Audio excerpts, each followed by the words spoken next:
Hello, इस video में हम सीखेंगे कि एक सेल में कितने इलेक्ट्रॉन्स आते हैं, एक सेल में कितने ऑर्बिटल्स आते हैं, ठीक है।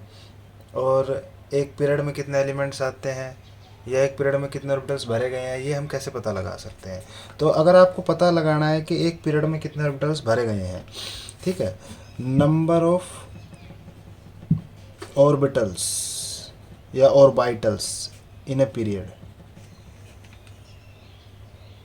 अगर वो इवन पीरियड है, मतलब अगर पीरियड नंबर 2 है, 4 है, 6 है, 8 है, दूसरे पीरियड में कितने ऑर्बिटल हैं, चौथे में कितने हैं, छठे में कितने, आठवें में कितने, 10वें में, तो फॉर्मूला है उसका n+2 डिवाइडेड बाय 2 का होल स्क्वायर। जैसे कि फॉर एग्जांपल एक क्वेश्चन करके देख लेते हैं। 4 पुट करो, 4+2 डिवाइडेड बाय 2, इसका होल स्क्वायर करो, कितना आएगा 6 डिवाइडेड बाय 2, 3 का स्क्वायर 9। 9 ऑर्बिटल्स, ये क्या है, ऑर्बिटल्स। 9 ऑर्बिटल्स भरे जाएंगे चौथे में। ऐसे 8वें में कितने भरे जाएंगे, 8+2 डिवाइडेड बाय 2, कितना आएगा 25। तो 25 ऑर्बिटल भरे जाएंगे 8वें पीरियड में, ऑर्बिटल्स। ऐसे ही मान लो ओड पीरियड में, अगर पीरियड ओड है, ओड पीरियड नंबर 1, 3, 5, 7, 9, तो फॉर्मूला है नंबर ऑफ ऑर्बिटल्स फिल जितने होंगे उसका निकालने का n+1 डिवाइडेड बाय 2 का होल स्क्वायर। जैसे मान लो 5वें का निकालना है, 5+1 डिवाइडेड बाय 2 का होल स्क्वायर, कितना आएगा, है 9। आंसर बिल्कुल सही, ठीक है। ऐसे ही मान लो आपको 7वें का निकालना है, 7+1 डिवाइडेड बाय 2 का होल स्क्वायर, कितना आएगा, ये कितना आना चाहिए 16, एकदम करेक्ट, ठीक है। तो ये नंबर ऑफ ऑर्बिटल्स निकालने का तरीका है एक पीरियड में। जैसे 5वें पीरियड में कितने ऑर्बिटल्स भरे गए, छठे में, 7वें में, और एक ऑर्बिटल में 2 इलेक्ट्रॉन्स आते हैं, तो इनको 2 से गुणा कर दोगे तो आपको ये पता चल जाएगा कि एक पीरियड में कितने एलिमेंट्स आते हैं, कितने इलेक्ट्रॉन्स भरे जाते हैं, ठीक है। तो अगर आपको पता लगाना है number of elements present in a period, एक पीरियड में कितने एलिमेंट्स प्रेजेंट है, तो अगर वो इवन पीरियड है ना, तो उसके ऑर्बिटल को 2 से गुणा कर दो। इवन पीरियड के ऑर्बिटल कितने होते हैं, n+2 डिवाइडेड बाय 2 का होल स्क्वायर, 2 से गुणा कर दो। ये नंबर ऑफ एलिमेंट्स आ जाएंगे उस पीरियड में कितने प्रेजेंट है। जैसे मान लो चौथे पीरियड में पता लगाना आपको कितने एलिमेंट्स प्रेजेंट है, तो 4+2 डिवाइडेड बाय 2 का होल स्क्वायर इंटू में 2, ये कितना आएगा 18।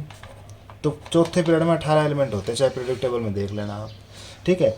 अगर मान लो वो ओड पीरियड है, तो ओड वाले फॉर्मूले को 2 से गुणा कर दो, n+1 डिवाइडेड बाय 2 का होल स्क्वायर इंटू में 2, ठीक है। जैसे कि मान लो आपको पता लगाना है कि 7वें पीरियड में कितने एलिमेंट्स आते हैं, तो 7+1/2 होल स्क्वायर इंटू में 2, ये कितना आएगा 32। तो 7वें पीरियड में 32 एलिमेंट्स प्रेजेंट होते हैं। कब, जब एक ऑर्बिटल में 2 इलेक्ट्रॉन आए। अगर वो आपको क्वेश्चन में ही कहे कि एक ऑर्बिटल में 3 इलेक्ट्रॉन आ रहे हैं, तो इस फॉर्मूले को 3 से गुणा कर देना, ठीक है। अगर वो कहे ना एक ऑर्बिटल में 3 इलेक्ट्रॉन्स आते हैं, तो बस, और इवन पीरियड में निकालने का है, तो इस फॉर्मूले को 3 से गुणा कर देना है।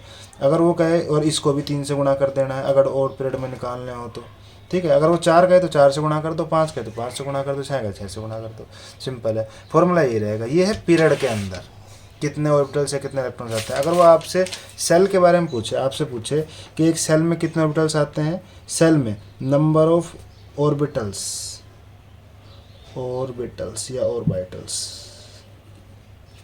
Present in a cell. अब मैं सेल कह रहा हूँ, पीरियड नहीं कह रहा, ध्यान देना, सेल मैंने पीरियड नहीं कहा, तो वो होता है n²। जैसे 5 ही सेल में कितने हैं, तो 5 का स्क्वायर कर दो, 25 ऑर्बिटल्स है 5वीं सेल में, 5वीं पीरियड में नहीं, 5वीं सेल में, ठीक है। अगर मैं आपसे पूछूं कि कितने इलेक्ट्रॉन्स हैं, number of electrons present in a cell, electrons present in a cell, तो आपको पता है ऑर्बिटल्स का 2 गुणा कर दो, 2n²। अगर 2 इलेक्ट्रॉन आते हो तो एक ऑर्बिटल में, अगर 3 आते हो तो, अगर वो कहे कि एक ऑर्बिटल में 3 इलेक्ट्रॉन आते हैं, तो एक सेल में कितने इलेक्ट्रॉन्स आएंगे 3n²। 4 आते हैं तो कितने आएंगे 4n²।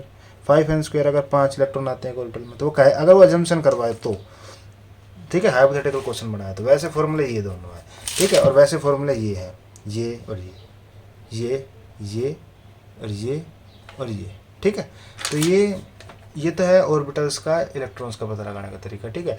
और अगर आपको इनको भी समझने में कोई दिक्कत आ रही तो आप मुझे कमेंट में बता सकते हो। और पसंद आया है तो लाइक करो, शेयर करो, सब्सक्राइब करो। और ऐसी ही और वीडियो अगर आपको किसी टॉपिक पे चाहिए तो वो टॉपिक मुझे बताओ, मैं ज़रूर बनाऊँगा। तब तक के लिए बाय बाय।